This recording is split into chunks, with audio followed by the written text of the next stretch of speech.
Well, so what is next for the embattled province of the Northwest?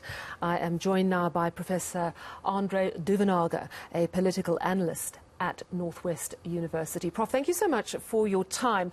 Listening to Job Mokgoro, he says he was a man who gave many years of service. He tried to fight corruption, and then you listen to the interim provincial committee, and you know they're saying he pretty much defied them. I'm just wondering what your view is on the impact, good or bad, that Job Mokgoro had on the province. Good evening, Sally. Yes, indeed, he had a long time with the province. He was, amongst other positions, also the Director General as head of the administration of the province. But maybe this perspective is important, that only 2 premiers since 1994 completed their terms in office, and that was Popo Molefe and Edna Molewa. And it is clear all the others were stopped before completing their respective terms. Now, in that sense, Mr. Mokgoro is part of the majority, but in a way, his situation was extremely problematic. You refer to the interim provincial committee, basically replacing the PEC because there was no elections for PEC. So the ANC is in trouble in the province. They cannot elect leadership. Then the second Article 100 of the Constitution, the province is under administration. Now you can think, what is the position of a premier like Job Mokgoro? On the one side you have a divided ANC, IPC not supporting you.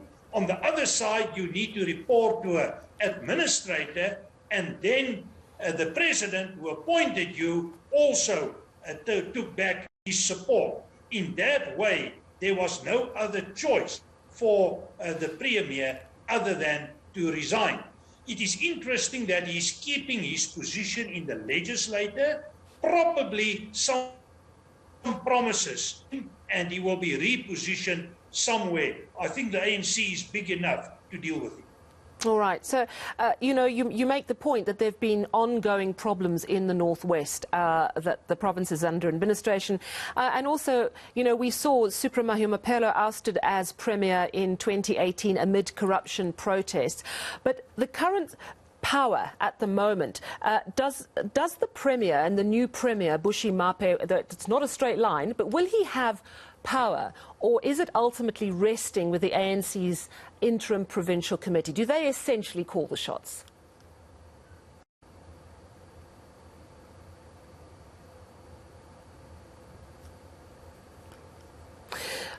Prof, I'm going to try one more time. We had a slight break in connection. Who calls the shots? Is it the interim provincial committee, or is it the new Premier when he's installed? Well, I am afraid the new Premier's position is going to be an extremely difficult position.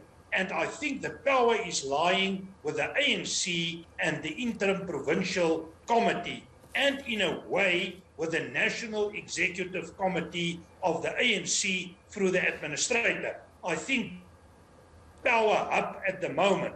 The Premier is going to position him in this regard, where the new Premier Maape is stronger than Job Mokgoro is with his links to the interim provincial committee and the ANC.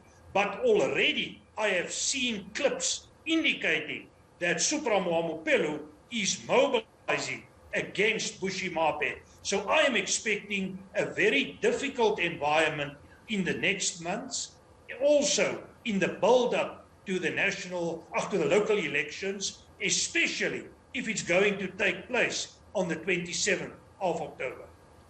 What does that mean for municipalities? Does it have a direct impact on their ability to clean up their act?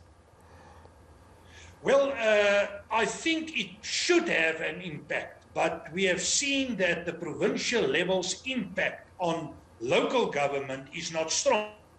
Already 46 interventions from the provincial level under Article 139 of the Constitution towards the 22 local structures in the province. that is the most of all provinces in South Africa. And we have done studies about it. The impact is more or less zero. In some cases, the outcome was even worse than when they started. So we talk about a province in political, institutional decay. To turn this process around is extremely difficult, especially with an ANC that is already unstable and a province that is not well managed and is experiencing major political, economic and social challenges. Thank you so much for your perspective this evening. Much appreciated. Professor Andre Duvenhage